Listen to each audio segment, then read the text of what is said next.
9 obnoxious fitness myths that need to die in 2025, part 1. That's what we're going to be talking about today. I do apologize for my voice. Got a little allergy action going on here in this spring, but I'm enjoying the weather. Hope you are as well. So let's dive in. I got my list here. The first 3 we're going to be talking about in today's video. Number 1, you can only absorb 30 grams of protein per meal. Number 2, carbs will make you fat. And number 3, you need to do lighter weights and higher reps to tone up. All right, let's start with the 30 grams of protein per meal. First of all, if this is true, that's like super obnoxious. Let's say you need to get 90 grams of protein in a day.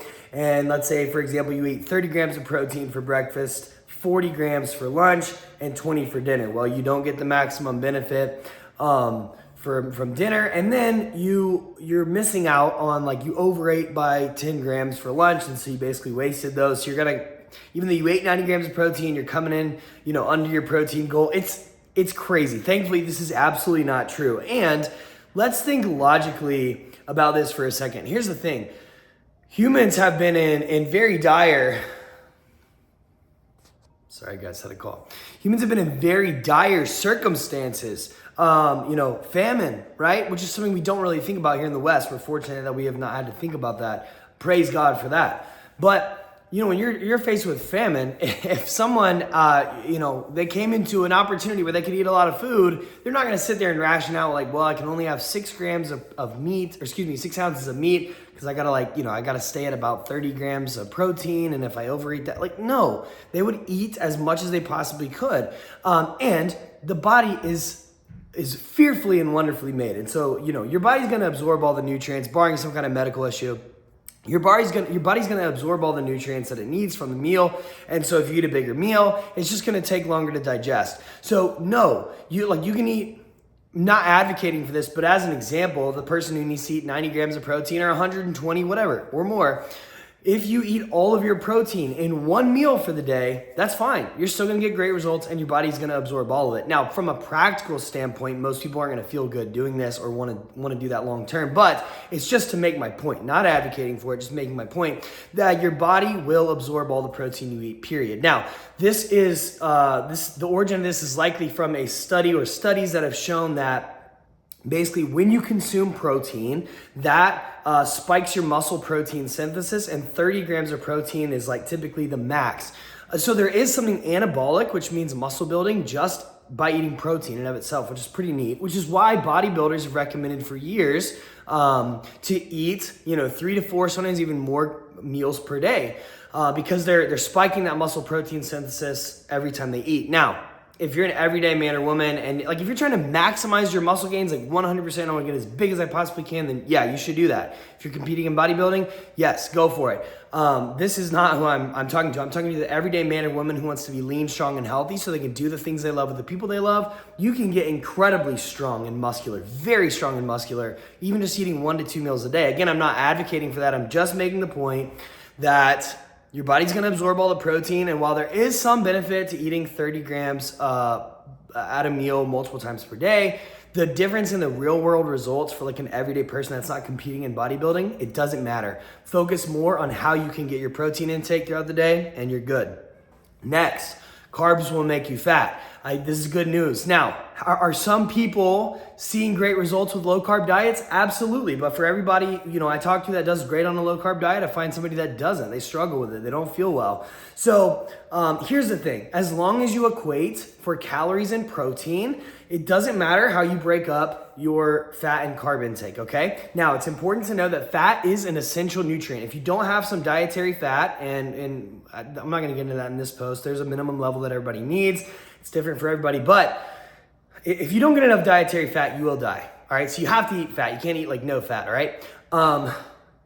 Carbs are not technically an essential nutrient, right? You can live without carbs. You can live on just protein and fat. You can't live on protein and carbs. You have to have protein. You got to have fat in your diet. You don't have to have carbs, but most people feel, or a lot of people feel way better when they eat carbs. Okay, now why do people thrive on low carb diets? It's not because carbs are fattening. It's because one, it usually those diets prioritize protein and vegetables, which you should be eating a lot of those anyway.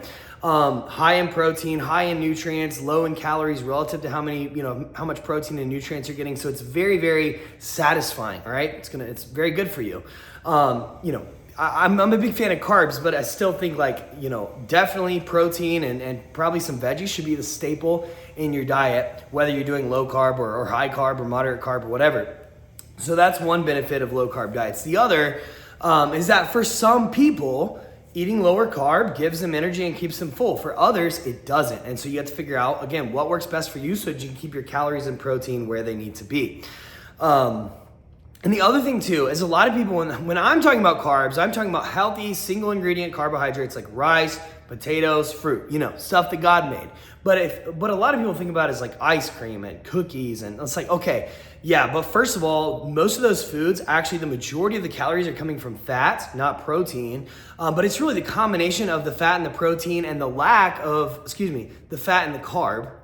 My apologies. It's the combination of the fats and the carbs, the lack of protein, the lack of nutrients that it makes it super palatable, aka super delicious, makes you want to eat a lot of it.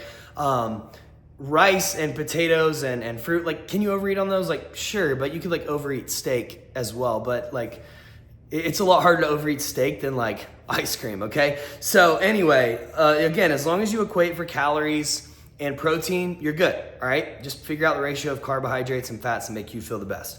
All right, last, do lighter weight and higher reps to tone up. Now here's the deal.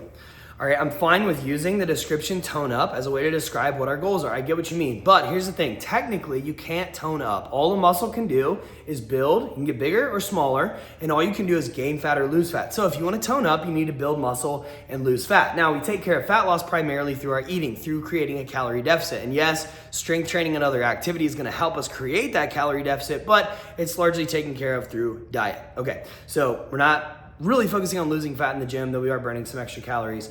So in the gym, all we can do to get closer to our goal of toning up is build muscle. That's it. So I don't care if you're a 20-year-old athlete, if you're a 30-year-old that's trying to get freaking jacked and just huge and muscular, if you're a 50-year-old and you want to tone up, if you're a 7-year-old trying to work on your flabby arms, it doesn't matter. All of you should have the same goal, which is to build as much muscle as possible. Now, if you find that you're I've built too much muscle. I've almost never heard this working with over 1,000 clients, almost never, from men or women alike. All right, and we do primarily work with women. So it's unlikely, but for the ladies that are concerned about this, no big deal. Once you hit, if you're I've got enough muscle, cool, drop down to a maintenance level of training. You can maintain muscle mass with a very, very low amount of work. Super cool, all right? So for the rest of you, focus on building as much muscle as possible. Now here's the thing, can you build muscle with lightweight and high reps? Yes, as long as you're training close to failure. Now, here's the problem.